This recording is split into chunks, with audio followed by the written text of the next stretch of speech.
Hi everyone, welcome to Shyam institute. Daily current అఫైర్స్లో భాగంగా ఈరోజు ఉన్నటువంటి ఇంపార్టెంట్ కరెంట్ అఫైర్స్ ఏమన్నా ఒకసారి చూద్దాం. సో ఫస్ట్ వన్ చూసినట్లయితే పేదలకు ఆరోగ్య మస్తు అని చెప్పేసి ఆరోగ్యశ్రీ మరోసారి వార్తల్లోకి రావడం జరిగిందండి. సో మనము ప్రీవియస్ వీడియోలో దీని గురించి కూడా మనం డిస్కస్ చేయడం జరిగిందండి. ఆరోగ్యశ్రీ దీని యొక్క ఏదైతే ఆరోగ్య బీమా కల్పిస్తున్నటువంటి ఈ యొక్క బీమా సౌకర్యాన్ని 5 లక్షల నుంచి 25 లక్షలకు పెంచబోతున్నారు అని చెప్పేసి మనం ప్రీవియస్ వీడియోలో డిస్కస్ చేయడం జరిగిందండి. సో నిన్న వైఎస్ జగన్మోహన్ రెడ్డి గారు దీనిని పెంచడం జరిగింది అధికారికంగా. సో ఇప్పుడు మనకి ఆరోగ్యశ్రీలో ఎంత వరకు అమౌంట్ని కల్పిస్తారు ఈ యొక్క బీమా ఇదైతే మనకి ఈ యొక్క హెల్త్ ఇన్సూరెన్స్ కింద అంటే 25 lakhs అని చెప్పేసి మనం ఆన్సర్ చేయాలి. సో ఆరోగ్యశ్రీ చికిత్స పరిమితి 25 లక్షలకు పెంచిన ఏపీ సీఎం జగన్మోహన్ రెడ్డి. అదేవిధంగా దీని యొక్క ఎలిజిబిలిటీ క్రైటీరియా ఏంటి సార్ అంటే సంవత్సర ఆదాయం అనేది 5 లక్షల కంటే తక్కువ ఉన్నటువంటి కుటుంబాలకే ఆరోగ్యశ్రీ వర్తిస్తుంది అని చెప్పేసి అంటున్నారండి. సో ఇక్కడ మనం ఎగ్జామ్ పాయింట్ ఆఫ్ వ్యూలో గుర్తుంచుకోవాల్సింది 5 లక్షల వార్షిక ఆదాయం ఉన్న వారంతా కూడా ఈ యొక్క ఆరోగ్యశ్రీ పరిధిలోనికి వస్తారు అని చెప్పేసి అంటున్నారు. సో ఈ పాయింట్ గుర్తుంచున్నప్పుడే మనము ఈ పాయింట్ చదువుతూ ఉన్నప్పుడే ఇంకో పాయింట్ కూడా గుర్తుంచుకోవాలండి. ఏంటి సార్ అంటే అది ఆయుష్మాన్ భారత్ స్కీమ్ అని చెప్పేసి ఒకటి ఉంటుందండి, నరేంద్ర మోదీ గారు తీసుకొచ్చారు. సో ఆ యొక్క ఆయుష్మాన్ భారత్ స్కీమ్లో భాగంగా 8 లక్షల కంటే తక్కువ ఆదాయం ఉన్నవారు ఆ యొక్క ఆయుష్మాన్ భారత్ కింద ఎలిజిబిలిటీ ఉంటుంది అని చెప్పేసి మనం ఆ స్కీమ్లో చదువుకోవడం జరిగింది. అదేవిధంగా సో నాడు 1059 ప్రొసీజర్లు నేడు ఏకంగా 3257 ప్రొసీజర్లు కల్పిస్తున్నాము. అంటే 3257 రోగాలకు ఆరోగ్యశ్రీ వర్తిస్తుంది. గతంలో అంటే 2019కి ముందర జస్ట్ మనకి 1059 రోగాలకు మాత్రమే, డిసీజెస్కి మాత్రమే ఈ ఫెసిలిటీని కల్పించేవారు. ఇప్పుడు దాన్ని ఎంతకు పెంచారు సార్ అంటే 3257 డిసీజెస్కి అంటే ప్రొసీజర్స్ అని చెప్పేసి అంటామండి, వీటికి పెంచడం జరిగింది అని చెప్పి చెప్తున్నారండి. సో రేపు మనకి ఎగ్జామ్ పాయింట్ ఆఫ్ వ్యూలో సో ఎంత వార్షిక ఆదాయం ఉన్నవారు ఈ యొక్క ఆరోగ్యశ్రీకి ఎలిజిబిలిటీ అని అడగొచ్చు, లేకపోతేనేమో ఇప్పటి వరకు మొత్తం ఎన్ని ప్రొసీజర్లకు ఈ యొక్క స్కీమ్ని ఇంప్లిమెంట్ చేస్తున్నారు అని చెప్పేసి అడగొచ్చు, లేకపోతే గతంలో 5 లక్షల నుంచి ఇప్పుడు ఎంతకు పెంచారు అని చెప్పేసి అనొచ్చు 25 lakhs. సో అదేవిధంగా ఈ యొక్క ఆరోగ్యశ్రీ పథకాన్ని ఎప్పుడు ప్రారంభించారు సార్ అంటే ఆరోగ్యశ్రీని 2007లో అప్పటి సీఎం వైఎస్ రాజశేఖర రెడ్డి గారు ప్రారంభించడం జరిగిందండి. ఆ తరువాత వాళ్ళ యొక్క సన్ ఎవరైతే ఇప్పుడు ఉన్నటువంటి జగన్మోహన్ రెడ్డి గారు వచ్చి దాన్ని వైఎస్ఆర్ ఆరోగ్యశ్రీగా పేరు మార్చడం జరిగింది. అలా వైఎస్ఆర్ ఆరోగ్యశ్రీగా ఎప్పుడు సార్ పేరు మార్చారు అంటే 2020 జనవరి 3వ తారీఖున సో వైఎస్ఆర్ ఆరోగ్యశ్రీగా పేరు మార్చడం జరిగింది. సో అదేవిధంగా మొత్తము 1.48 కోట్ల కుటుంబాలకు ఈ యొక్క వైఎస్ఆర్ ఆరోగ్యశ్రీ కార్డులు ఇవ్వడం జరిగిందండి. సో కుటుంబాలు అయితే మాత్రం 1.48 కోట్ల కుటుంబాలు. ఒకవేళ బెనిఫిషరీస్ సో వ్యక్తుల విషయం తీసుకున్నట్లయితే 4.25 కోట్ల మంది బెనిఫిట్ పొందుతున్నారు ఈ యొక్క ఆరోగ్యశ్రీ కార్డుల వల్ల అని చెప్పేసి మనం ఎగ్జామ్ పాయింట్ ఆఫ్ వ్యూలో గుర్తుంచుకోవాలి. గతంలో అడిగిన సందర్భాలు ఉన్నాయండి. సో మనకి మొత్తము ఆరోగ్యశ్రీ కార్డులో ఉన్నటువంటి వ్యక్తులు ఎంతమంది, సో ఎన్ని కుటుంబాలు, అదేవిధంగా వైట్ రేషన్ కార్డు హోల్డర్స్ ఎంతమంది, మీ సేవా సెంటర్లు ఎన్ని ఉన్నాయి, అదేవిధంగా ఈ యొక్క కిసాన్ క్రెడిట్ కార్డు హోల్డర్స్ ఎంతమంది ఉన్నారు ఆంధ్రప్రదేశ్లో, ఇలా గతంలో సో గ్రూప్ 1 గ్రూప్ 2 అలాంటి ఎగ్జామ్లో అడిగిన సందర్భాలు ఉన్నాయి. సో అందువల్ల ఏదైతే నిన్న జగన్మోహన్ రెడ్డి గారు 1.48 కోట్ల కుటుంబాలకు సో కొత్త ఫీచర్స్తో కార్డులని జారీ చేస్తున్నాము అని చెప్పేసి నిన్న అధికారికంగా ప్రకటించడం జరిగింది. అదేవిధంగా 4.25 కోట్ల మంది సో ఈ కార్డుల ద్వారా బెనిఫిట్ పొందుతారు అని చెప్పి చెప్తా ఉన్నారు. అదేవిధంగా 2513 ఆసుపత్రులను ఈ యొక్క ఆరోగ్యశ్రీ నెట్వర్క్ పరిధిలోనికి తీసుకొస్తున్నాము అని చెప్పేసి అంటున్నారండి. అంటే రాష్ట్రంలో కానివ్వండి, రాష్ట్రం వెలుపల కానివ్వండి, లైక్ హైదరాబాద్, బెంగళూరు, చెన్నై ఇలాంటి నగరాలలో కూడా ఆరోగ్యశ్రీ కార్డును ఉపయోగించుకొని హెల్త్ ఫెసిలిటీని పొందవచ్చు. అలాంటి నెట్వర్క్ హాస్పిటల్ మొత్తము 2513 ఆసుపత్రులు కవర్ చేశాము అని చెప్పేసి నిన్న ఆంధ్రప్రదేశ్ ప్రభుత్వం చెప్పడం జరిగింది. అదేవిధంగా సో మనకి ఈ యొక్క ఆరోగ్యశ్రీలో భాగంగా ఎవరైతే ఆపరేషన్ చేయించుకున్న తర్వాత వారి ఇంటికి వెళ్తారో, ఇంటికి వెళ్ళిన తర్వాత మరి వాళ్ళు 2-3 నెలలాగా ఏ పని చేయలేరు కదండి. సో అందువల్ల ఆరోగ్య ఆసరా అని చెప్పేసి వీరికి డైలీ అండి సో డైలీ 250 రూపీస్ తగ్గకుండా ఒక మంత్లో మ్యాక్సిమం 5,000 నుంచి సో 5,000 ఇస్తారండి. అలా 2 నెలలు ఇస్తారు, అలా 10,000 మ్యాక్సిమం 10,000 దాకా కూడా సో వీళ్ళు ఇస్తూ ఉంటారు. దేని కింద? ఆరోగ్య ఆసరా కింద. సో గుర్తుంచుకోండి, మ్యాక్సిమం ఒక మంత్కి 5,000 ఇస్తారండి. అలా 2 నెలలు ఇస్తారు.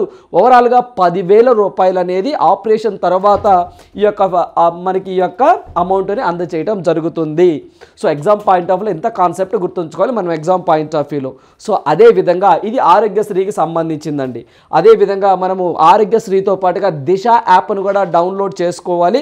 At the same time Aarogyasri యాప్ను కూడా డౌన్లోడ్ చేసుకోండి అని చెప్పేసి నిన్నటి ఆంధ్రప్రదేశ్ ప్రభుత్వం చెప్పడం జరిగింది. సో మీరు ఆరోగ్యశ్రీ కార్డు అంటే ఆరోగ్యశ్రీ పథకాన్ని చదువుతూ ఉన్నప్పుడే సో మనకి ఫ్యామిలీ డాక్టర్ కాన్సెప్ట్ అని చెప్పేసి అదొకటి చదువుకోవాలి, జగనన్న విలేజ్ క్లినిక్స్ అని చెప్పేసి అదొకటి చదువుకోవాలి. ఈ రెండింటిని కూడా ఇక్కడ లింక్ చేసుకొని చదువుకోవాలండి. ఏంటి సార్ అంటే సో మనకి వైఎస్ఆర్ ఫ్యామిలీ డాక్టర్ స్కీమ్ అని చెప్పేసి ఒక కార్యక్రమం అండి. ఆ కార్యక్రమాన్ని తీసుకురావడం జరిగింది.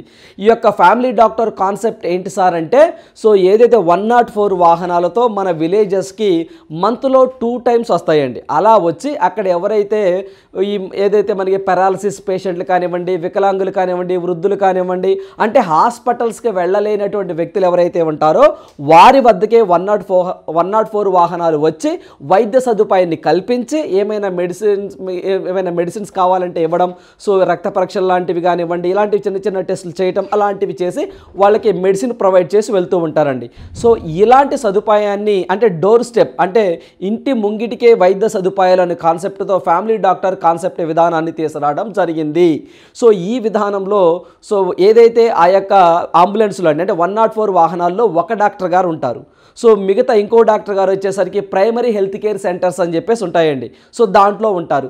అంటే ఇక్కడికి ఎవరైతే పెద్ద పెద్ద రోగాలు నయం కావో అలాంటి వాళ్ళని ప్రైమరీ హెల్త్ కేర్ సెంటర్స్ అంటే ప్రాథమిక ఆరోగ్య కేంద్రాలకి షిఫ్ట్ చేస్తారు. అక్కడ కూడా ఆ డిసీజ్ నయం కాలేదనుకోండి, అక్కడ మల్టీ స్పెషాలిటీ హాస్పిటల్స్ ద్వారా అక్కడికి రెఫర్ చేస్తారు. సో అక్కడ ఆరోగ్యశ్రీ కార్డును ఉపయోగించుకొని వాళ్ళు ట్రీట్మెంట్ పొందవచ్చు. ఇదొక కాన్సెప్ట్. అదేవిధంగా జగనన్న విలేజ్ క్లినిక్స్ అని చెప్పేసి పెట్టారండి. సో ఇక్కడ కూడా అంతేనండి, 2,500 జనాభా ఉన్నటువంటి ప్రాంతానికి ఒక జగనన్న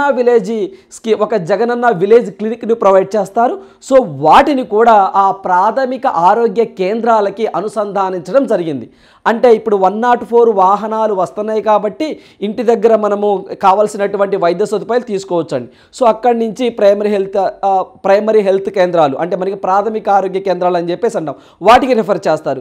మామూలుగా కూడా జగనన్న విలేజ్ క్లినిక్స్ అక్కడికి వెళ్ళి చూపించుకున్నాం అనుకోండి, అక్కడ కూడా ఏమైనా నయం కాకపోతే ఆ వ్యాధి అంత చిక్కకపోతే అక్కడి నుంచి ప్రైమరీ హెల్త్ కేర్స్కి రిఫర్ చేస్తారు. ఇలా ఫ్యామిలీ డాక్టర్ కాన్సెప్ట్ విధానం అండ్ జగనన్న విలేజ్ క్లినిక్స్ ఈ రెండింటిని కూడా ఆరోగ్యశ్రీకి లింక్ చేయటం జరిగింది. సో అందువల్ల కొత్త ఫీచర్స్తో మళ్ళీ అప్డేటెడ్ వెర్షన్స్తో నిన్న ఆధార్ ఏవైతే మనకి ఆరోగ్యశ్రీ కార్డులను ప్రొవైడ్ చేయడం జరిగిందండి. సో రేపు మనకి ఎగ్జామ్ పాయింట్ ఆఫ్ వ్యూలో గ్రూప్ 2, గ్రూప్ 1 స్థాయిలో ఖచ్చితంగా రీజనల్ అనే అంశాలలో ఇది అడగడానికి పాసిబిలిటీ ఎక్కువగా ఉంటుంది వైఎస్ఆర్ ఆరోగ్యశ్రీ గురించి.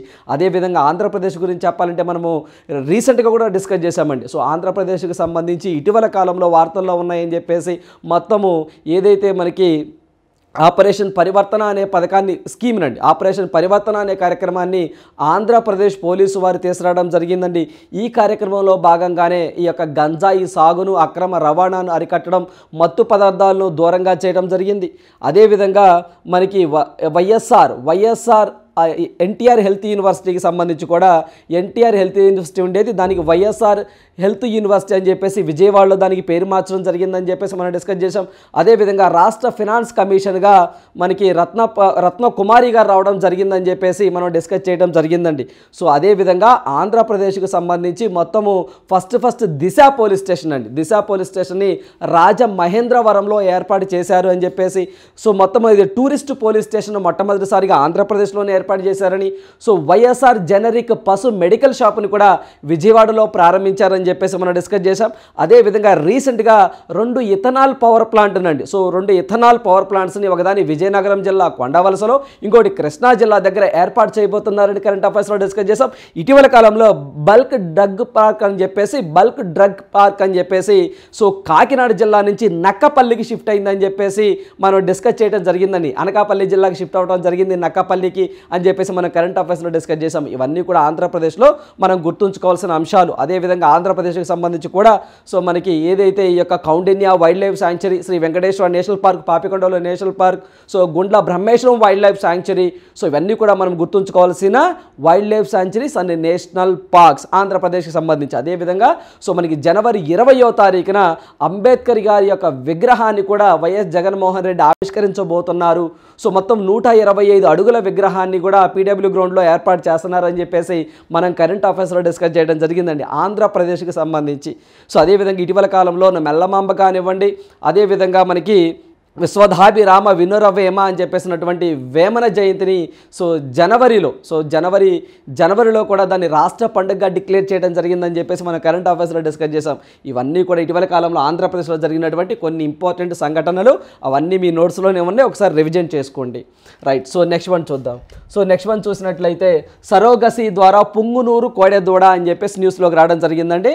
సో మనకి పుంగనూరు కోడెదూడ వార్తలోకి రావడం జరిగింది. ఏంటి సార్ అంటే సో పిండ మార్పిడి ద్వారా నాటు ఆవుకు పొంగనూరు దూడను కల్పించడం జరిగిందండి. అంటే మనకి ఆ యొక్క పొంగనూరు దూడను సో వచ్చే విధంగా చేశారండి. ఏంటి సార్ అంటే ఇది IVFET ఈ విధానంలో ఒక పొంగనూరు కోడె దూడను జన్మించడం ఇదే దేశంలో తొలిసారి అండి. అంటే ఒక నాటు ఆవుకండి, మామూలుగా సాధారణంగా ఉండే ఒక ఆవుకు పొంగనూరు జాతికి సంబంధించిన ఒక దూడను సో మనకి ఏదైతే కృత్రిమ పద్ధతులు అని చెప్పేసి అంటామండి. సో దీని ద్వారా ఈ పద్ధతి ద్వారా జన్మించే విధంగా చేయటం జరిగిందండి. సో అందువల్ల మనం ఎగ్జామ్ పాయింట్ ఆఫ్ వ్యూలో గుర్తుంచుకోవాలి, గతంలో ఒంగోలు జాతి గిత్తను కూడా కృత్రిమ పద్ధతిలో సో మనకి ఇలా జన్మించే విధంగా వైద్యులు చేయడం జరిగింది. సో రేపు ఎగ్జామ్ పాయింట్ ఆఫ్ వ్యూలో రీజనల్ అంశాలు ఎక్కువగా అడగడానికి ఆస్కారం ఎక్కువగా ఉంటుందండి.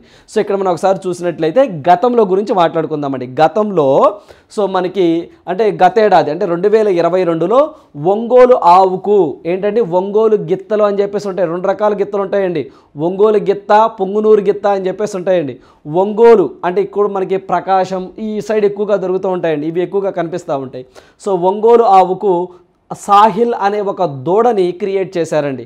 ఏంటి సార్ అంటే అది తిరుపతి SV పశు వైద్యశాలల్లో ఈ యొక్క పరిశోధన చేయడం జరిగిందండి. గతంలో సో మనకి ల్యాబ్లో తయారు చేసిన పెండాన్ని అండి, సో ల్యాబ్లో కృత్రిమంగా ఒక పెండాన్ని తయారు చేసి దాన్ని ఒక ఆవులోకి పంపించారండి. సో ఆ ఆవు నుంచి పుట్టినటువంటి దూడకి సాహిల్ అని చెప్పేసి పేరు పెట్టారు. అదేంటి ఒంగోలు ఆవుకి. ఇప్పుడే ఆవు పొంగనూరు అండి. సో మనకి పొంగనూరు జాతి అని చెప్పేసి అంటాము. దీనికి IVFET విధానంలో అంటే మనకి in vitro fertilization embryo transfer అనే విధానంలో ఒక దూడని క్రియేట్ చేయటం జరిగిందండి. సో ఎక్కడ సార్ అంటే చింతలదేవి పశు క్షేత్రం వద్ద, ఇది అన్నమయ్య జిల్లాలో ఉంటుందండి. ఇక్కడ ఏదైతే ఒక కోడె దూడను పొంగనూరు కోడె దూడకు ఒక బిడ్డను జన్మించడం జరిగింది. సో దాని పేరు ఇంకా ఏం పెట్టలేదు. సో మనకి జస్ట్ ఒక దూడను జన్మించే విధంగా చేశారు అని చెప్పేసి గుర్తుంచుకోండి. సో దీనికి మాత్రం పేరు పెట్టారండి. ఒంగోలు ఆవుకైతే మాత్రం సాహిల్ అని చెప్పేసి పేరు గుర్తుంచుకోండి. సో ఎగ్జామ్ పాయింట్ ఆఫ్ వ్యూలో రేపు ఖచ్చితంగా అడగడానికి పాసిబిలిటీ ఎక్కువగా ఉంటుందండి, గుర్తుంచుకోండి.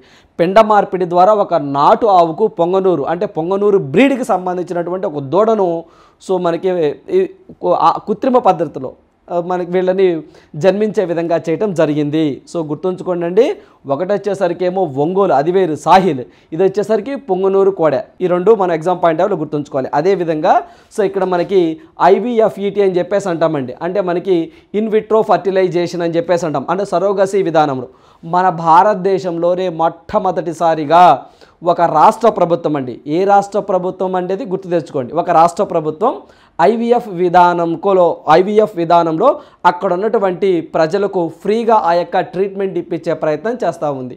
దట్ ఈస్ గోవా అండి. మీరు చదువుకున్నారు, మన భారతదేశంలో గోవా రాష్ట్రంలో మొట్టమొదటిసారిగా అక్కడ ఫర్టిలిటీ రేట్ చాలా తక్కువగా ఉందట, సంతానోత్పత్తి చాలా తక్కువగా ఉందంట. అందువల్ల గవర్నమెంటే సో అక్కడ ఉన్నటువంటి ప్రజలకి IVF విధానాన్ని ఫ్రీగా ఇస్తాము అని చెప్పేసి డిక్లేర్ చేయడం జరిగిందండి. మామూలుగా అయితే అది పేషెంట్ని బట్టి రేంజ్ని బట్టి 10 లక్షలు 20 లక్షలు అలా ఖర్చు అవుద్దండి. అది అక్కడ ఉన్నటువంటి గోవా ప్రభుత్వం పట్టుకొని సో అక్కడ ఉన్నటువంటి ప్రజలకి IVF విధానంలో చికిత్స అందిస్తూ ఉంది. ఎందుకంటే అక్కడ ఉన్నటువంటి పాపులేషన్ పెంచాలి అనే ఉద్దేశంతో. అదేంటి మనుషులకు సంబంధించింది. సో ఇదేంటి, ఒకటేమో ఒంగోలు ఆవు సాహిల్, ఇప్పుడేమో పొంగనూరు, గుర్తుంచుకోండి ఎగ్జామ్ పాయింట్ ఆఫ్ వ్యూలో. అదేవిధంగా ఇలాంటి క్వశ్చన్ మీద మనకి ఎస్ఐ మెయిన్స్ ఎగ్జామ్లో క్వశ్చన్ అడిగారు. ఆ క్వశ్చన్ చూద్దామండి. సో ఆ క్వశ్చన్ ఇది ఒరిజినల్ క్వశ్చన్ అండి, ఎస్ఐ మెయిన్స్ ఎగ్జామ్లో అడిగినటువంటి క్వశ్చన్. ఏంటి సార్ క్వశ్చన్ అంటే national dairy research institute Karnal. So బాగా గుర్తుంచుకోండి అండి, national dairy research institute Karnal has Karnal అంటే ఒక ప్లేస్ అండి అక్కడ. So Karnal has produced the country's first cloned female calf, identify its the breed and name respectively అని అడిగండి. అంటే national dairy research institute Karnal భారతదేశపు మొదటి క్లోన్ చేయబడిన ఆడదూడను ఉత్పత్తి చేసింది. ఎవరు చేశారు? నేషనల్ డైరీ రీసెర్చ్ ఇన్స్టిట్యూట్ వాళ్ళు చేశారండి. ఓకేనండి. కర్నల్ అనేది మనకి హర్యానాలో ఉంటుంది, ఒక ప్లేస్ అన్నమాట. ఉత్పత్తి చేసింది. దాని జాతి మరియు పేరును వరుసగా ఎంపిక చేయండి అని ఎస్ఐ మెయిన్స్ ఎగ్జామ్లో అడిగారండి. సో దానికి ఆన్సర్ అప్పట్లో సో గిర్, దాని జాతి పేరు గిర్ జాతి అండి. దానికి పెట్టిన పేరు గంగా అని చెప్పేసి అంటాం. 1 is the correct answer. So మనం ఇచ్చినటువంటి కరెంట్ అఫైర్స్, సో మనం ఏదైతే కరెంట్ అఫైర్స్ బుక్స్ ప్రొవైడ్ చేశామో దాంట్లో చూడండి హర్యానా. సో హర్యానాలోని సో కర్నల్లో నేషనల్ డైరీ రీసెర్చ్ ఇన్స్టిట్యూట్ దేశీయ జాతి గిర్ ఆవుకు భారతదేశం యొక్క మొట్టమొదటి క్లోన్ చేసిన ఆడదూడ గంగా జన్మించింది అని చెప్పేసి మనం అప్పటి కరెంట్ అఫైర్స్లో కవర్ చేసాం. సో మనం ఇచ్చే ఇక్కడ ప్రతి స్లైడు, ప్రతి కరెంట్ అఫైర్ కూడా ప్రీవియస్ క్వశ్చన్ని దృష్టిలో పెట్టుకొని మీకు చెప్పడం జరిగిందండి. సో కరెంట్ అఫైర్స్ చదవటం వేరు, ఎగ్జామ్లో వచ్చే కరెంట్ అఫైర్స్ చదవటం వేరు. సో అందువల్ల ఇక్కడ మీకు ప్రూఫ్తో సహా చూపించడం జరిగింది. అందువల్ల గిర్ గంగా ఇక్కడ కూడా అంటే first is the correct answer. రేపు మనకి ఎగ్జామ్ పాయింట్ ఆఫ్ వ్యూలో రీజనల్ అంశాలలో ఒంగోలు ఆవుకు పుట్టినటువంటి దూడ పేరు సాహిల్ అని చెప్పేసి అడగొచ్చు. లేకపోతేనేమో ఎక్కడ సార్ అంటే తిరుపతి ఎస్వి పశు వైద్యశాల అనొచ్చు. లేకపోతేనేమో ఇది పొంగనూరు ఇటీవల కాలంలో నాటు ఆవుకు సో ఏ జాతి సో మనకి పుట్టింది అంటే దానికి డెలివరీ అయింది అని చెప్పి ఇలా కూడా అడగొచ్చండి. సో అందువల్ల దానికి పర్టికులర్గా పేరేం పెట్టలేదండి, ఒక దూడ జన్మించింది అని చెప్పేసి మాత్రమే చెప్పారు. ఏ విధానంలో? IVFET విధానంలో. ఎక్కడ అంటే సార్ చింతలదేవి పశు క్షేత్రం వద్ద, ఇది అన్నమయ్య జిల్లాలో ఉంటుంది. సో ఇలా ఎగ్జామ్ పాయింట్ ఆఫ్ వ్యూలో మనం చదువుకోవాల్సిన అవసరం ఎంతైనా ఉందండి. రైట్. సో నెక్స్ట్ వన్ చూద్దామండి. సో నెక్స్ట్ వన్ చూసినట్లయితే విద్యార్థులకు BOB ప్రత్యేక సేవింగ్స్ ఖాతా అని చెప్పేసి బ్యాంక్ ఆఫ్ బరోడా మరోసారి వార్తల్లోకి రావడం జరిగిందండి. సో ఇది మనం చూసినట్లయితే ఏదైతే మనకి సేవింగ్స్ ఖాతా అని చెప్పేసి అంటామండి. ఏ బ్యాంక్ అండి? BOB means bank of Baroda. Bank of Baroda అని చెప్పేసి అంటామండి. Baroda, bank of Baroda, bank of Baroda అంటాం. It is a public sector bank. So how many public sector banks in India at present? 12 public sector banks in India at present. So largest public sector bank is State Bank of India. First State Bank of India. Second place is PNB, Punjab National Bank. And third place is BOB, Bank of Baroda. This is the third largest public sector bank in India. So ఇదనేది వార్తల్లోకి రావడం జరిగింది. ఎందుకు sir అంటే దీనికి సంబంధించి BOB bro savings account అని చెప్పేసి ఒక అకౌంట్స్ని వీళ్ళు కొత్తగా ఇంట్రొడ్యూస్ చేశారట. సో జాగ్రత్తగా చదువుకోవాలండి. BOB బ్రో సేవింగ్స్ అకౌంట్ అండి. బ్రో అండి, BRO బ్రో అంటాం కదా, బ్రో అంటే ఆ bro. So BOB bro savings account అని చెప్పేసి ఒక అకౌంట్ని తీసుకొచ్చింది. ఈ అకౌంట్ ఓన్లీ 16 నుంచి 25 ఏళ్ళ వయసులో ఉన్నటువంటి విద్యార్థుల అవసరాలకు మాత్రమే ఈ అకౌంట్ యూజ్ చేసుకోవచ్చు అని చెప్పి చెప్తా ఉన్నారు. సో ఈ అకౌంట్ తీసుకున్న వారికి 2 lakhs వరకు కూడా ఇన్సూరెన్స్ సదుపాయాన్ని మేము డిఫాల్ట్గా కల్పిస్తాము, ఎటువంటి ఛార్జెస్ లేకుండా అని చెప్పేసి బ్యాంక్ ఆఫ్ బరోడా వాళ్ళు చెప్పడం జరిగింది. రేపు మీకు ఎగ్జామ్లో సో ఏదైతే మనకి ఈ యొక్క BOB బ్రో సేవింగ్స్ అకౌంట్ ఏ బ్యాంకు తీసుకొచ్చిందంటే బ్యాంక్ ఆఫ్ బరోడా అని గుర్తుంచుకోండి. ఇన్సూరెన్స్ సదుపాయాన్ని ఎంత కల్పిస్తారు అట? 2 lakhs రూపీస్ కల్పిస్తాము అని చెప్పేసి అన్నారు. అదేవిధంగా రూపే డెబిట్ కార్డు కూడా మేము ఫ్రీగా ఇస్తాము, 0 బ్యాలెన్స్ మేము ఇస్తాము అని చెప్పారు. వాళ్ళ ఏజ్ లిమిట్ 16 నుంచి 25 ఏళ్ళ మధ్యలో ఉండాలి. వాళ్ళ యొక్క వయసు, విద్యార్థుల యొక్క అవసరాలకు అనుగుణంగా మేము ఈ యొక్క సేవింగ్స్ అకౌంట్ తీసుకొస్తాము అని చెప్పేసి బ్యాంక్ ఆఫ్ బరోడా వాళ్ళు చెప్పడం జరిగింది. సో ఇది గుర్తుంచుకోండి. అదేవిధంగా మనకి బ్యాంక్ ఆఫ్ బరోడా అనగానే 1908లో ఏర్పాటు చేయడం జరిగిందండి. సో ఇది మనకి వడోదరా, గుజరాత్లో దీని యొక్క హెడ్ క్వార్టర్ ఉంటుంది. అయితే దీని యొక్క MD అండ్ CEO ఎవరు సార్ అంటే దేబాదత్ చాంద్ అని చెప్పేసి అంటామండి. దేబాదత్త అని చెప్పేసి కూడా ఉంచండి. సో మనకి దేబాదత్త చాంద్ అని చెప్పేసి అంటాం. అతను ఎండి అండ్ సిఇఓగా ఉండడం జరిగింది. చెప్పాం కదండి, this is the third largest public sector bank అని. దీంట్లో 2 బ్యాంకులు మెర్జ్ అయినాయండి. ఎప్పుడు సార్ అంటే 2019లో 2 బ్యాంకులు, 2019 ఏప్రిల్లో 2 banks merged with Bank of Baroda. Those 2 banks is Vijaya Bank and Dena Bank. Vijaya bank and Dena bank ఈ రెండు కూడా మనకి బ్యాంక్ ఆఫ్ బరోడాలోకి మెర్జ్ అయినటువంటి బ్యాంకులు. In which year? సో 2019లో ఈ 2 బ్యాంకులు కూడా దీంట్లో మెర్జ్ అవటం జరిగింది. అదేవిధంగా సో దీని యొక్క ట్యాగ్ లైన్ ఒకటి ఉంటుందండి. ఏంటి సార్ ఆ ట్యాగ్ లైన్ అంటే, సో ఇండియాస్ ఇంటర్నేషనల్ బ్యాంక్ అనేది దీని ట్యాగ్ లైన్గా ఉంది, గుర్తుంచుకోండి. ఇండియాస్ ఇంటర్నేషనల్ బ్యాంక్ అనేది దీని ట్యాగ్ లైన్గా ఉంటుంది. అదేవిధంగా హెచ్డిఎఫ్సి బ్యాంక్ అనుకోండి, వీ అండర్స్టాండ్ యువర్ వరల్డ్ అని చెప్పేసి మాట్లాడుకోవచ్చు. రీసెంట్గా మనం కోటక్ మహీంద్రా బ్యాంక్ గురించి మాట్లాడుకున్నాం, గుర్తుంచుకోండి. అశ్విని మనకి ఒక వ్యక్తి కొత్తగా వచ్చారని, సో మనకి అశ్విని వాస్వాని గారు వచ్చారని చెప్పేసి లెట్స్ మేక్ మనీ సింపుల్ అని చెప్పేసి దాని ట్యాగ్ లైన్ డిస్కస్ చేయడం జరిగిందండి. కోటక్ మహీంద్రా బ్యాంకుకు సంబంధించి it is A private sector bank. So దీనికి సంబంధించి ఇండియాస్ ఇంటర్నేషనల్ బ్యాంక్ అని చెప్పేసి అంటాం. బ్యాంక్ ఆఫ్ బరోడాకి సంబంధించినటువంటి పూర్తి డీటెయిల్స్ అండి.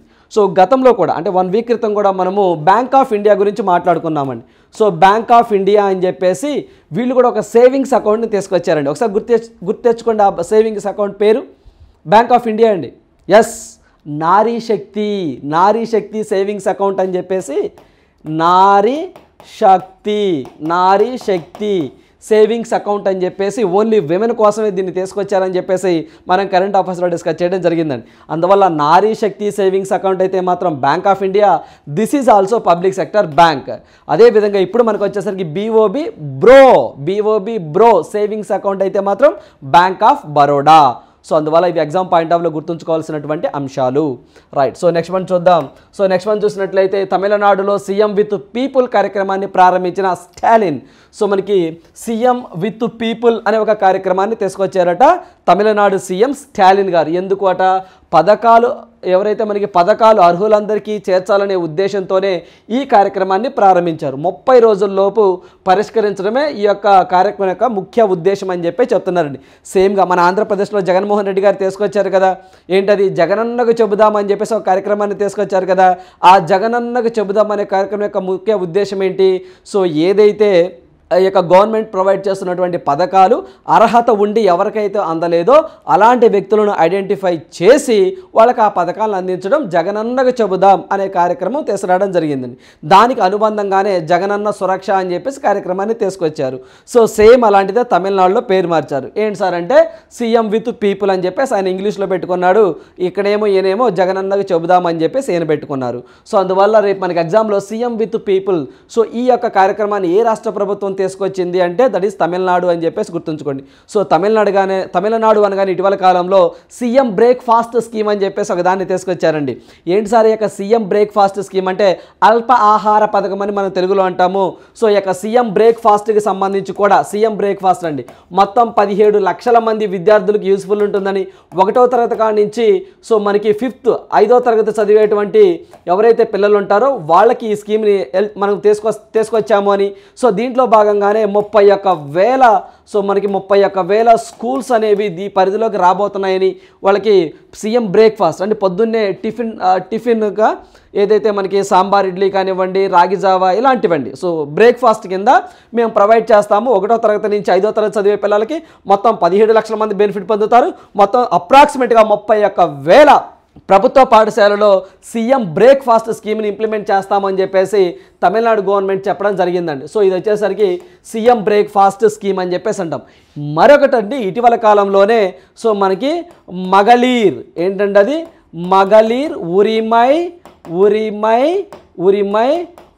తోంగై అని చెప్పేసి అంటామండి. అది తమిళంలో అండి. ఏంటంటే అది సో మగలీర్ ఉరుమై తోంగై అని చెప్పేసి ఒక స్కీమ్ని తీసుకురావడం జరిగిందండి.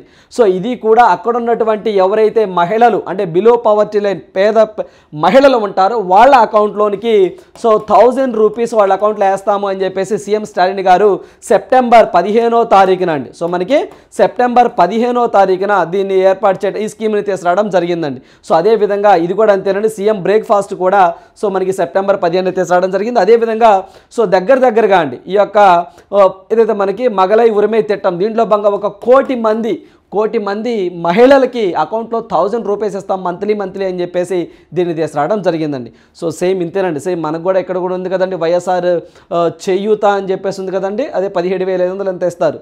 ఎస్, ఆసరా అండి, వైఎస్ ఆసరా అని చెప్పేసి అంటాం. అలాంటిదే అక్కడ 1000 రూపాయలు ఇస్తారండి.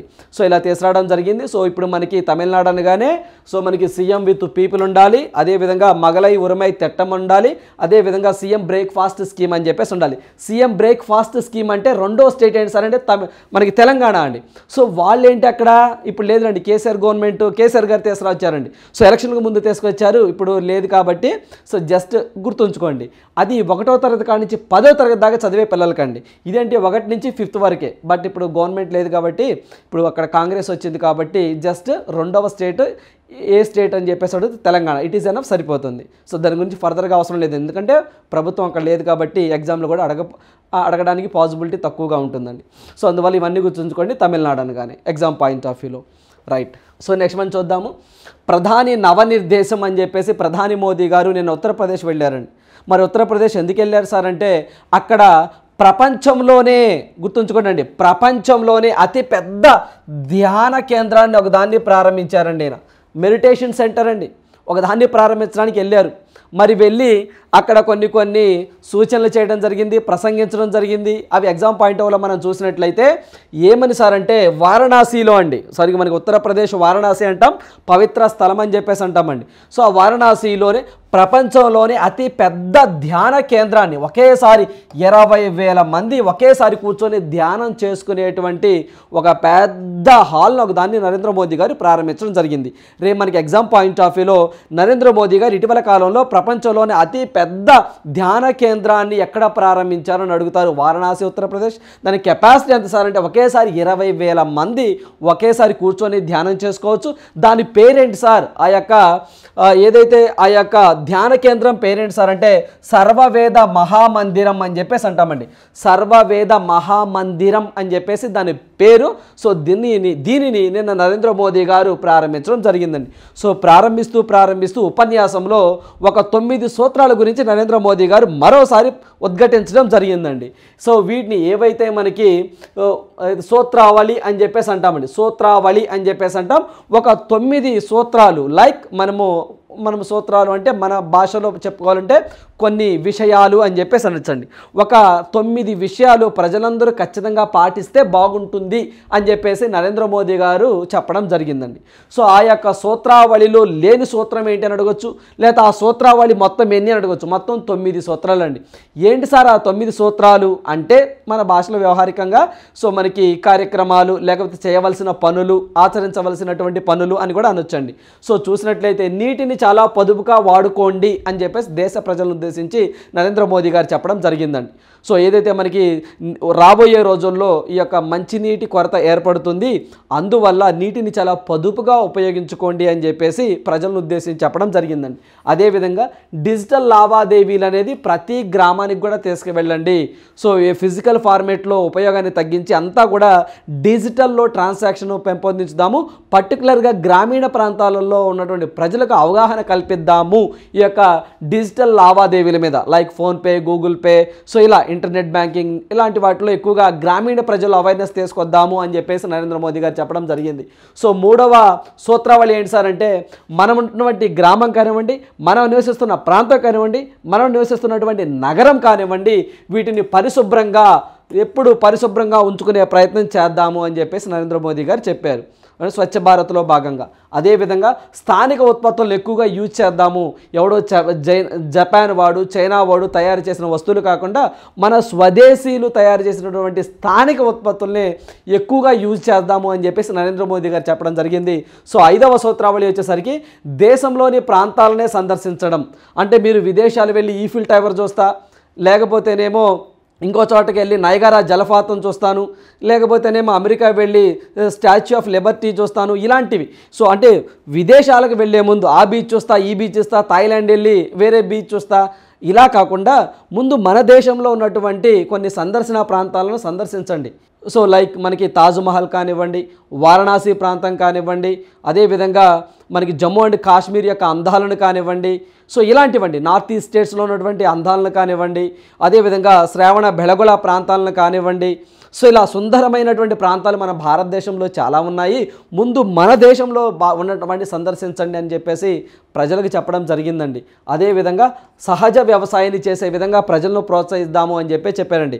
అంటే న్యాచురల్ ఫార్మింగ్ వైపే ప్రజల దృష్టిని మళ్ళిద్దాము, దానికి చేయవలసిన కార్యక్రమాలన్నీ కూడా ప్రజల వంతు మీరు కూడా ఆ వైపు ఆ ఆలోచన విధానాన్ని మార్చుకోండి అని చెప్పేసి నరేంద్ర మోదీ గారు కోరడం జరిగింది.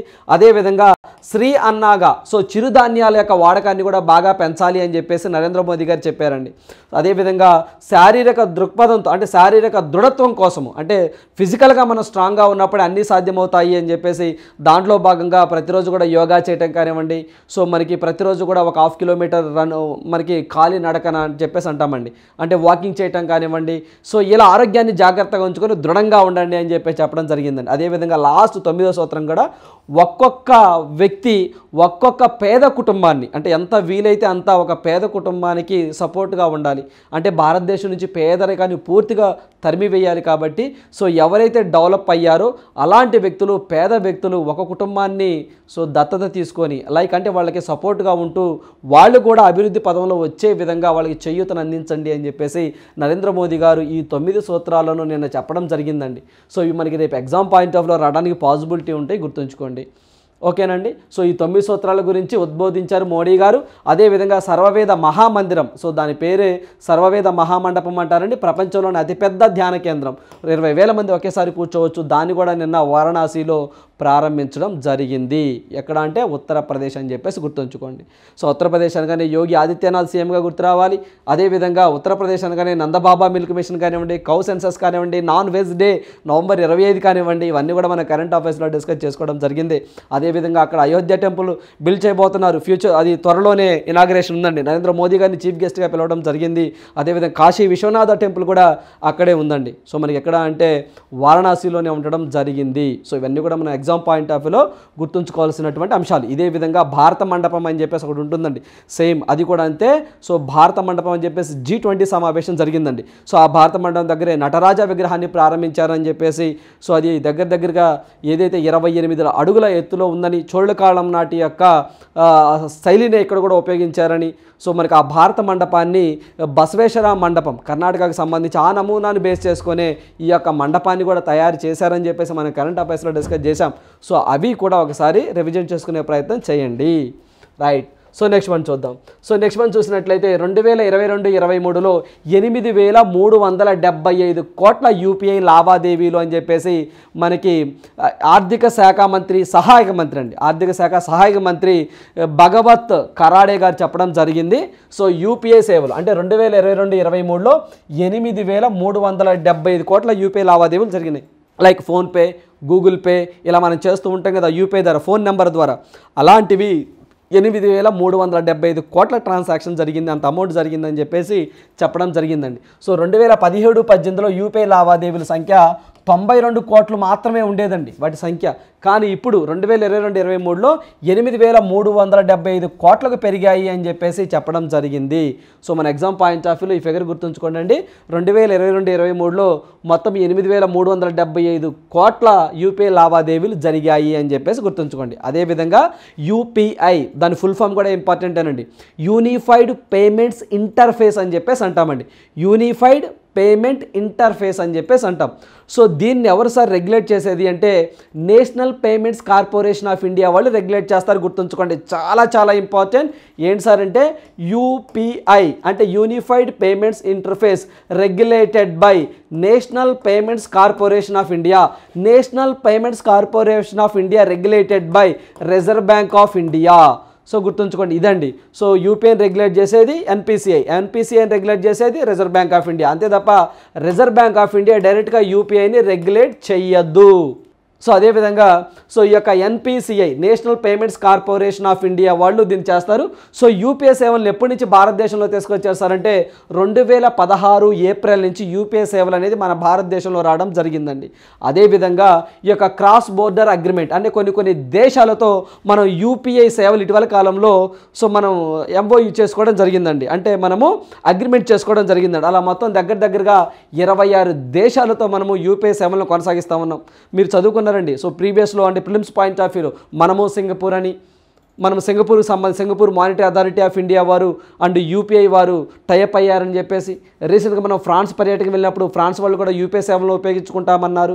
అదేవిధంగా మనకి ఫ్రాన్స్ కానివ్వండి, ఈజిప్ట్ కానివ్వండి, ఇలా మోదీ గారు కొన్ని దేశాలు వెళ్తున్నప్పుడు యూపీఐ సేవలతో అనుసంధానం చేసుకుంటాము అని చెప్పేసి, ఇలాంటి ఈ వ్యవస్థ జనరల్గా యూపీఐ అనేది ఓన్లీ మన భారతదేశంలోనే ట్రాన్సాక్షన్ చేయడానికి ఉండేటువంటి ఒక వ్యవస్థ. ఇప్పుడు దీన్ని క్రాస్ బోర్డర్ అంటే అవుట్ ఆఫ్ ఇండియాలో కూడా ఈ సేవలను ఉపయోగిస్తున్నామని అలా 26 దేశాలతో మనము యూపీఐ సేవలతో టైఅప్ అవ్వడం జరిగిందండి. సో మనకి యూపీఐ ఉన్నట్టే ఆ దేశంలో కూడా వేరే ఒక వ్యవస్థ ఉంటుందండి.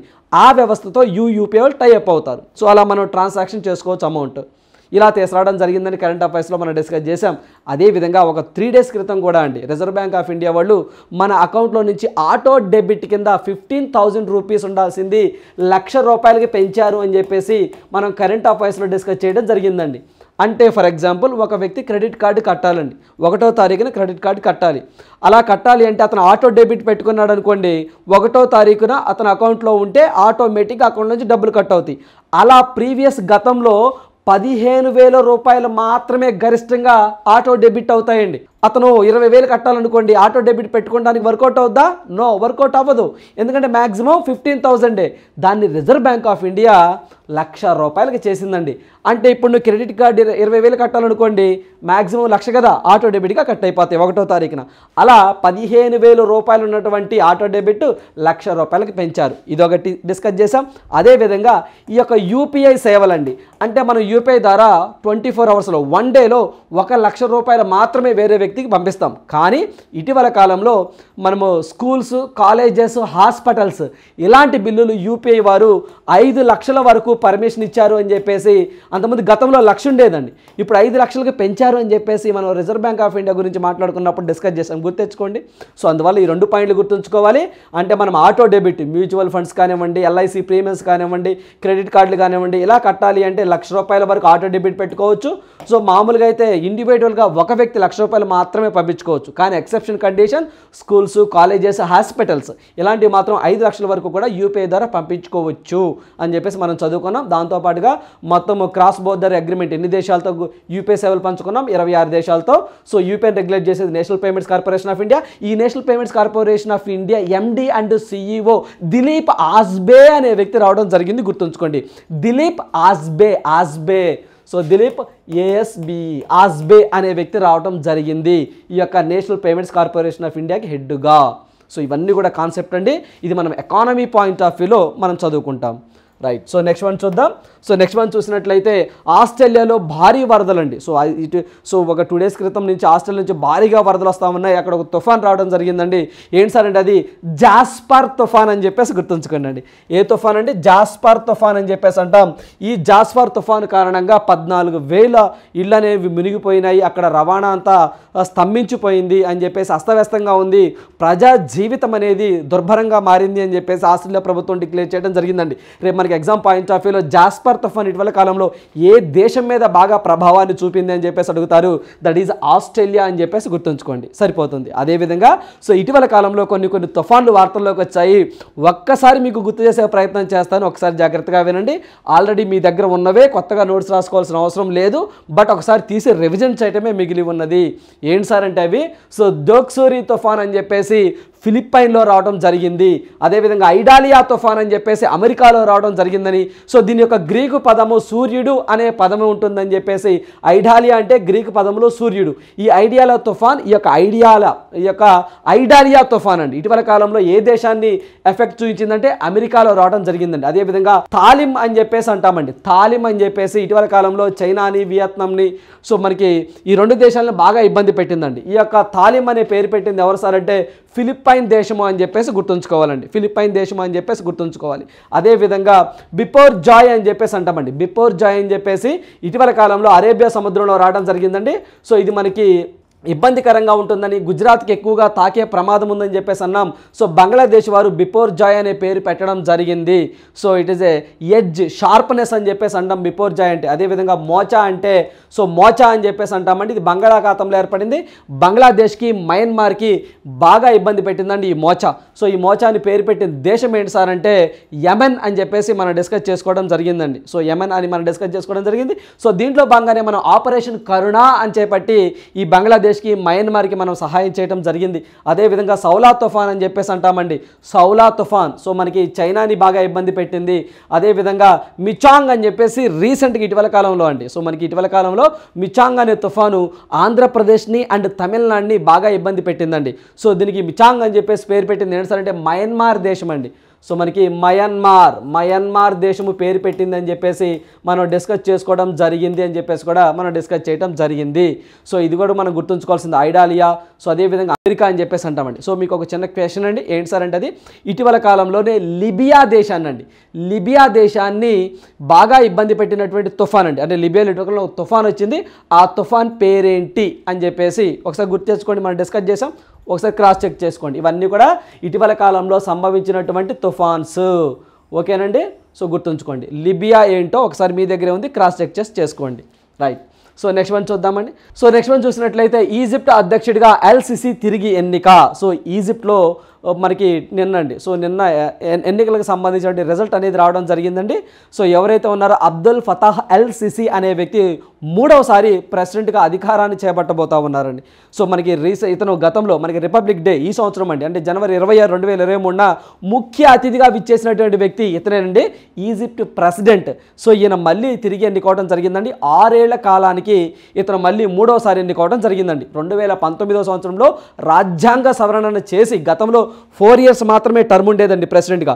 2019లో రాజ్యాంగ సవరణ చేసి ఒక 2 సంవత్సరాలు పెంచి 6 సంవత్సరాల పదవీ కాలాన్ని చేశారండి ఇతను, అక్కడ ఉన్నటువంటి ప్రెసిడెంట్ యొక్క పదవీ కాలాన్ని. సో మళ్ళీ 6 సంవత్సరాల కాలానికి ఇతను ఎన్నుకోవడం జరిగింది.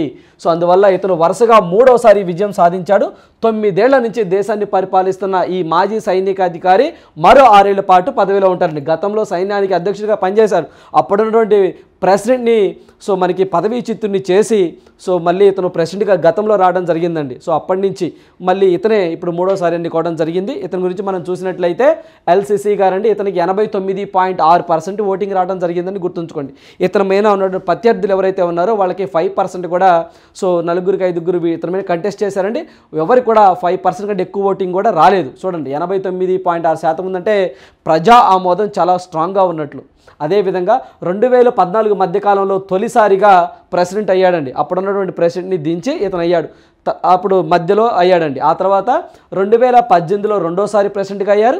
ఇప్పుడు మూడవసారిగా ఇతను రావడం జరుగుతుంది. 2019లో రాజ్యాంగ సవరణ ద్వారా ఒక 2 సంవత్సరాలు పొడిగించామని చెప్పాం కదా, అంటే గతంలో 4 ఇయర్స్ ఉండేది ప్లస్ ఇప్పుడు 2 ఇయర్స్, మొత్తము 6 ఇయర్స్ టర్మ్ అండి. సో మనకి 2019లో ఆ సవరణ చేశారండి. అందువల్ల మళ్ళీ దీనికి సంబంధించి ఇతను మూడోసారి రాబోతా ఉన్నారని గుర్తుంచుకోండి. అదేవిధంగా నరేంద్ర మోదీ గారు జూన్ 24, 25, 2023 ఈజిప్ట్ పర్యటన చేపట్టారండి. అక్కడ ఆర్డర్ ఆఫ్ నైల్ అనే ఒక పురస్కారాన్ని ఈజిప్ట్ వాళ్ళు నరేంద్ర మోదీ గారికి ఇచ్చారని చెప్పేసి మనం డిస్కస్ చేసుకోవడం జరిగింది, గుర్తుంచుకోండి ఎగ్జామ్ పాయింట్ ఆఫ్ వ్యూలో. అదేవిధంగా ఈయన మన 2023 రిపబ్లిక్ డే చీఫ్ గెస్ట్గా కూడా ఇతను రావడం జరిగింది ఈజిప్ట్కి సంబంధించి. దగ్గర ఈజిప్ట్లో మన భారత సంతతికి సంబంధించిన వ్యక్తులు ఆయా పనులు చేసుకోవడం కోసం వెళ్ళినటువంటి వ్యక్తులు దగ్గరగా 5,000 మంది దాకా ఉంటారు అని చెప్పేసి మనకి విదేశాంగ శాఖ వాళ్ళు చెప్పడం జరిగింది. This is all about Egypt. Right. So next one చూద్దాము. సో నెక్స్ట్ వన్ చూసినట్లయితే ఉత్తర కొరియా ఖండాంతర క్షిపణి పరీక్ష అని చెప్పేసి న్యూస్లోకి రావడం జరిగిందండి. సో మనకి ఏదైతే ఒక 5 నెలల్లోనే ఈ 5 నెలల్లో ఎప్పుడూ కూడా ఈ యొక్క ICBM అని చెప్పేసి అంటామండి, ఒక క్షిపణిని ప్రయోగించారట. ఎవరు సార్ అంటే నార్త్ కొరియా వాళ్ళు. ఎలా ప్రయోగించారు అని చెప్పేసి దక్షిణ కొరియా వాళ్ళు, జపాన్ వాళ్ళు చెప్పడం జరిగిందండి. అయితే సో దగ్గరగా 6,000 కిలోమీటర్ల ఎత్తు నుంచి సో 1000 కిలోమీటర్లు ప్రయాణించి సో జపాన్కి సంబంధించిన సముద్ర జలాలలో ఈ యొక్క బాలిస్టిక్స్ మిజైల్ కింద పడింది అని చెప్పేసి నిన్న మనకి జపాన్ వాళ్ళు అండ్ సౌత్ కొరియా వాళ్ళు అధికారికంగా ఒక రిపోర్ట్ని అయితే ఒక స్టేట్మెంట్ అయితే ఇవ్వడం జరిగిందండి. సో అందువల్ల మనకి యొక్క ICBM అంటే ఫుల్ ఫామ్ ఏంటి అని అడగొచ్చు. So inter continental ballistic missile అని చెప్పేసి అంటామండి. సో దీని యొక్క రేంజ్ 1000 కిలోమీటర్లు. నిన్న వీళ్ళు ఏదైతే మనకి 1000 కిలోమీటర్లు ఉన్నటువంటి రేంజ్తో ఉన్నటువంటి సో ఈ యొక్క ICBMను ప్రయోగించడం జరిగింది. సో గతంలో అండి హౌసాంగ్ అని చెప్పేసి వసాంగ్ అని చెప్పేసి అండి. సో మనకి 2023 జూలైలో వసాంగ్ అని చెప్పేసి అంటామండి. అస్వాంగ్ 18 అని చెప్పేసి ఒక మిజైల్ని సో మనకి నార్త్ కొరియా వాళ్ళు ప్రయోగించడం జరిగిందండి. రేపు మనకి ఎగ్జామ్లో వసాంగ్ 18 అనే మిజైల్ ఏ దేశానికి సంబంధించిందని అడుగుతారు. సో మనం నార్త్ కొరియా అని చెప్పేసి గుర్తుంచుకోండి సరిపోతుంది. సో ఇది గతంలో ప్రయోగించారండి జూలైలో. ఆ తర్వాత మళ్ళీ ఇప్పుడు ఒక ICBM అని ఒక దాన్ని ప్రయోగించారు. దాని యొక్క రేంజ్ 1000 కిలోమీటర్స్ అండి. దాని యొక్క రేంజ్ 1000 కిలోమీటర్స్. సో అది వెళ్ళి జపాన్ జలాల్లో పడింది అని చెప్పేసి నిన్న జపాన్ వాళ్ళు అండ్ సౌత్ కొరియా వాళ్ళు ఒక స్టేట్మెంట్ ఇవ్వడం జరిగింది. రైట్. సో నెక్స్ట్ వన్ చూద్దాము. సో నెక్స్ట్ వన్ చూసినట్లయితే రిజూలీ మైనీ క్రౌన్డ్ మిస్ ఇండియా USA 2023. సో మనకి మిస్ ఇండియా USA 2023 అనే కిరీటాన్ని విన్ అయింది ఎవరు సార్ అని అడిగితే ఆమె పేరు గుర్తుంచుకోండి, రిజూల్ మైనీ అని చెప్పేసి అంటామండి. ఈమె ఆ కిరీటాన్ని విన్ అవ్వడం జరిగింది. Straight question. అయితే ఈ యొక్క ఈవెంట్స్ ఎక్కడ జరిగినాయి సార్ అంటే న్యూ జెర్సీలో జరగడం జరిగిందండి. సో ఫస్ట్ రన్నర్ అప్గా ఎవరున్నారు సార్ అంటే గిర్షమ్ బాహల్ అని చెప్పేసి ఉన్నారండి, వీరు వచ్చారు. సెకండ్ రన్నర్ అప్పర్గా ఎవరు సార్ అంటే ఇషితా పాయ్ రైకర్ అని చెప్పేసి ఈమెన్నారు. అంటే ఫస్ట్ రన్నర్ సెకండ్ రన్నర్ మెయిన్గా గుర్తుంచుకోండి. ఆ పేరు వచ్చేసరికి రిజూలీ మైనీ అని చెప్పేసి అంటామండి. సో ఈమె ఒక మెడికల్ స్టూడెంట్ అని చెప్పేసి గుర్తుంచుకోండి. సో జనరల్గా ఆ పేరే important. So miss India USA 2023 winner ఎవరు సార్ అంటే రిజూల్ మైనీ అని చెప్పేసి గుర్తుంచుకోండి సరిపోతుంది. రైట్. సో నెక్స్ట్ వన్ చూద్దాము. సో నెక్స్ట్ వన్ చూసినట్లయితే చెక్ లిస్ట్ ఒకసారి చూద్దామండి. ప్రజా ఆస్తుల విధ్వంస నిరోధక చట్టం ఎప్పుడు వచ్చింది సార్ అంటే 1884లో రావడం జరిగిందండి. ప్రజా ఆస్తుల విధ్వంస నిరోధక చట్టం అంటే ప్రజా ఆస్తులను ధ్వంసం చేయకూడదు, అది చట్టం రీత్యా నేరం అని చెప్పేసి ఉంది. ఆ చట్టం ఎప్పుడు వచ్చింది 1984లో రావడం జరిగింది. నెక్స్ట్ వన్ దేశంలోనే మొట్టమొదటి అంధ అంటే బ్లైండ్నెస్ అని చెప్పేసి అంటామండి. తెలుగులో అయితే గుడ్డి అని కొంచెం రఫ్గా అంటాం. సో అంధ మహిళ IAS అండి, IAS. సో మనకి IAS ఎవరు సార్ అంటే ప్రంజల్ పాటిల్ అని చెప్పేసి అంటామండి. ప్రంజల్ పాటిల్ కేరళలోని తిరువనంతపురం సబ్ కలెక్టర్గా నియమితులయ్యారు. సో లాస్ట్ టైం ఇది తెలంగాణ SI మెయిన్స్ ఎగ్జామ్లో అడిగినటువంటి క్వశ్చన్ అండి. మన దేశంలోనే మొట్టమొదటిసారిగా సో మనకి బ్లైండ్ IAS ఆఫీసర్ ఎవరు, వాళ్ళ పేరేంటి అని అడిగారు. ఆ పేరుసరికి ప్రంజల్ పాటిల్ అని చెప్పేసి అంటామండి. ఈమె కేరళకి అంటే తిరువనంతపురం సబ్ కలెక్టర్గా నియమితులయ్యారు. ఈమె ఒరిజినల్ స్టేట్ అంటే మనకి బర్త్ స్టేట్ ఆమె యొక్క ఏ స్టేట్ సార్ అంటే మహారాష్ట్రకి సంబంధించిన ఆమె అండి.